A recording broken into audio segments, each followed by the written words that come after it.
Welcome to recipes in my way.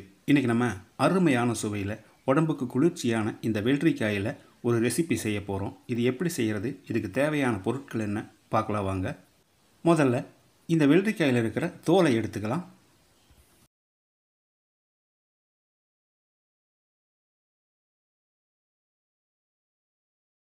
தோல் சீவி வச்ச இந்த வெள்ளரிக்காயை இந்த மாதிரி கட் பண்ணிக்கோங்க.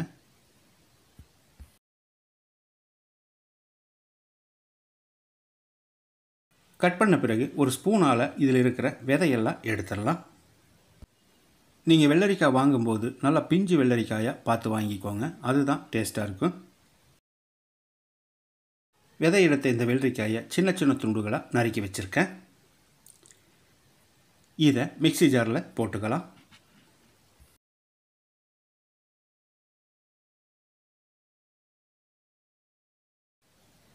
ஒரு பச்சை மிளகாயும் போட்டுக்கலாம். 2 டேபிள் ஸ்பூன் வறுத்த நிலக்கடலையை தோல் எடுத்துட்டு அதையும் போட்டுக்கலாம்.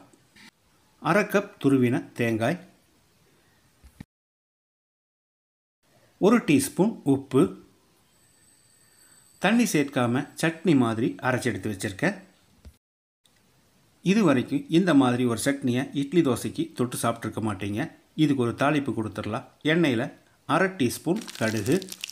இந்த சட்னியை தாளிக்காமல் சாப்பிட்டாலே நல்லாயிருக்கும். கொஞ்சமாக கறிவேப்பிலை. நல்லா பொரிஞ்ச பிறகு சட்னியில் ஊற்றிடலாம். சொன்னால் நம்ப மாட்டீங்க, அந்த அளவுக்கு டேஸ்ட்டாக இருக்கும். இனிமேல் இட்லி தோசைக்கு இதே மாதிரி இதே அளவுகளோடு நீங்கள் செய்து பாருங்கள். இந்த வீடியோ பிடிச்சிருந்தா லைக் பண்ணுங்கள், கமெண்ட் பண்ணுங்கள், ஷேர் பண்ணுங்கள். சப்ஸ்கிரைப் பண்ணாதவங்க சப்ஸ்கிரைப் பண்ணுங்கள். மறக்காமல் பெல் பட்டனை கிளிக் பண்ணுங்கள்.